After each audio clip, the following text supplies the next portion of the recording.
আল্লাহ তাআলার হুকুম অমান্য করাকে করতে হবে কি? ভয়। এখানে যখন জাহান্নামের সাজা আমাদের জন্য নির্ধারিত আছে না নাই? আছে। বলা হয়েছে একটি কবিরা গুনাহ করলে ৭০০০ বছরের নিম্ন জাহান্নাম, ৭০০০ বছরের সর্বনিম্ন জাহান্নাম। এখানে এইরকম প্রত্যেকটা অন্যায়ের সাজা আছে না নাই? ফজরের নামাজ কাজা করলে ফজরের নামাজের ৪ রাকাত নামাজ পড়তে নরমালি ৭ থেকে ৮ মিনিট অথবা ৫ মিনিট লাগতে পারে। ৭ থেকে ৮ মিনিট অথবা একটু তাড়াতাড়ি পড়লে ৫ মিনিট, যার সময়ের অভাব স্বল্পতা তার ৫ মিনিট অথবা ৪ মিনিটও পড়া যায়। ৪ রাকাত নামাজ ৪ মিনিটে পড়লে হবে কি হবে না? হবে। এই ৪ মিনিটের কষ্ট না হয় আপনার ঘুমটা নষ্ট হবে, আরামটা নষ্ট হবে, কষ্ট হবে। এই কষ্টটাকে মনে করে ৪ মিনিট আমরা সময় ব্যয় করছি না, এটার থেকে আরাম করছি, নিজের শরীরটাকে আরামে রাখছি, ঘুমন্ত অবস্থায় রাখছি, লেবের নিচে কম্বলের নিচে আরামের বিছানায় ঘুমিয়ে ৪ মিনিট কষ্টটাকে আমরা গ্রহণ করার চেষ্টা করছি না, ৪ মিনিট থেকে দূরে সরে আরামে কাটাচ্ছি। কিন্তু এই ৪ মিনিটের জন্য লক্ষ লক্ষ বছর আমাদেরকে জাহান্নামে জ্বলতে হবে। এক ওয়াক্ত ফরজ নামাজের জন্য লক্ষ লক্ষ বছর আমাদেরকে জাহান্নামে জ্বলতে হবে। কয় মিনিটের জন্য? বুঝেন নাই? ৪ মিনিটের জন্য। আমরা বললাম ফজরের নামাজ পড়তে কয় মিনিট লাগে? ৪ মিনিট। এই ৪ মিনিট আরাম করতে যাইয়া ফরজ নামাজ যদি না পড়ি, কাজা করি, যদি ফজর নামাজ যদি না পড়ি, কাজা করি, তাহলে আমাদের সময় ব্যয় করলাম, অবহেলা করলাম ৪ মিনিটের সময়কে। কিন্তু এই ৪ মিনিট অবহেলা করে ছেড়ে দেওয়ার কারণে লক্ষ লক্ষ বছর জাহান্নাম। এটা নির্ধারিত করা আছে না নাই? আল্লাহ তাআলা বলেন নাই যে নামাজ কাজা করলে জাহান্নাম যেতে হবে? হ্যাঁ, আল্লাহ তাআলার হুকুম অমান্য করলে জাহান্নামে যেতে হবে। আমরা বুঝাইতেছি যে আল্লাহ তাআলার ভয় কোথায় করা দরকার।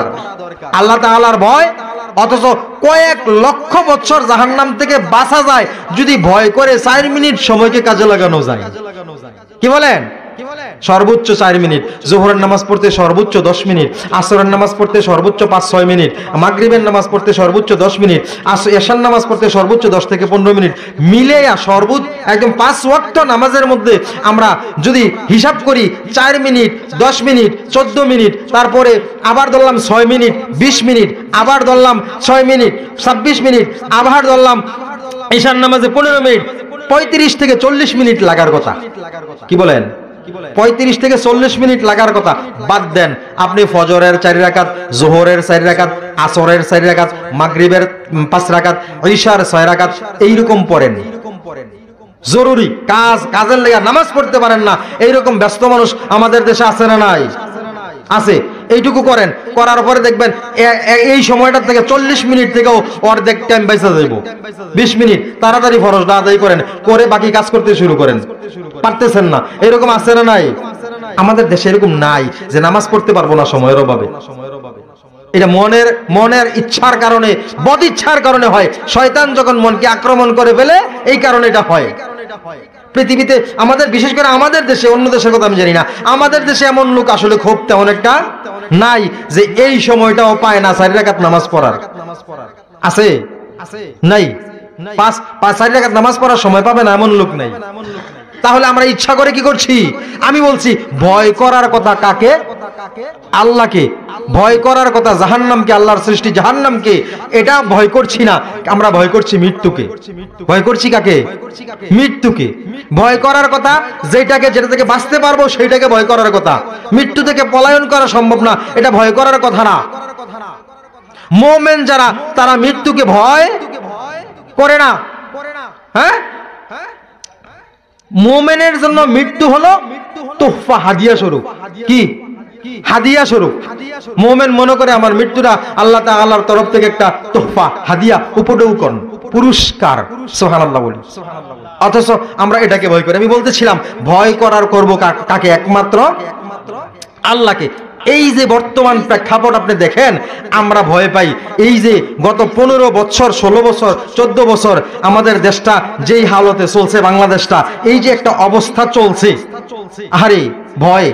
আপনি ভয়, আমরা যেই ভয় বয়ান করি তার চাইতে হাজার হাজার লক্ষ লক্ষ গুণ ভয়ে এই যাদেরকে গ্রেফতার করে মাটির নিচে কামরার ভিতরে নিয়ে টয়লেটের মতো কবরের মতো এক একটা রুমের ভিতরে বন্দি করে বছরের পর বছর যুগের পর যুগ যাদেরকে রেখেছিল তারা বুঝতে পেরেছে ভয় কি জিনিস। আমরা এখন এগুলা শুনে শুনে কলিজা থরথর করে কাঁপতেছে। আমরা জানিই না, আমরা জানি তো না, নিখোঁজ হয়ে আছে, গুম হয়ে আছে, বছরের পর বছর চলে গেছে। আমি আজকে সকাল থেকে কয়েকটা ভিডিও দেখে আহারে আমার চোখের পানি আমি ধরে রাখতে পারলাম না। কি অবস্থায় মানুষ কাটাইছে এইরকম একটা চেয়ারের মধ্যে বসে বসে, এইরকম একটা চেয়ারের মধ্যে বসে যখন কারেন্টে কি যায়, কারেন্টে শর্ট দেয়, হ্যাঁ ইলেকট্রিক শর্ট। তারপরে এই লোকটা যখন সাক্ষাৎকার দেয় যে আমাকে রাখা হয়েছে একটা টয়লেটের মতো, টয়লেটের ভিতরে 7 বছর 7 মাস কাটাইছে, 7 মাস কাটাইছে টয়লেটের ভিতরে। চোখ বন্ধ করে খাবার দেয়া হয়েছে, কি খাবার সে দেখে না, কি খাবার খাচ্ছে সে দেখতেছে না, জানে না কি খাচ্ছে, চোখ বন্ধ, হাত বন্ধ, খাইলে খা, না খাইলে না খাই মর। খাবারের থেকে বিশ্রী দুর্গন্ধ, কিন্তু সে খাচ্ছে পেটের ক্ষুধায়। আহারে কষ্ট। আমরা জাহান্নামের ভয় আলোচনা করি, জাহান্নামের বয়ান করি, আপনাদের বিশ্বাস মনে হয় না। চোখের সামনে জাহান্নামের সাজা দেওয়া হচ্ছে, আপনাদের চোখের আড়ালে এগুলো এখন ওরা বের হয়ে হয়ে নিজেরা সাক্ষাৎকার দিচ্ছে, সাংবাদিকদের সামনে বলতেছে। ভয় কারে? যদি ভয় থাকতো বা আল্লাহর ভয় যদি থাকতো তারা মানুষের সাথে এমন আচরণ করতে পারতো না, ঠিক না বেঠিক? একটা মানুষ হয় মানুষের সাথে এমন আচরণ কিভাবে করে? তাদেরকে মানুষ বলা যায়? আফসোস, ভয়, আল্লাহর ভয় থাকলে এইরকম মানুষের সাথে করতে পারে না। আমি আল্লাহর ভয় নিয়ে বলতেছিলাম, মুত্তাকিনের প্রথম গুণ কি? আল্লাহর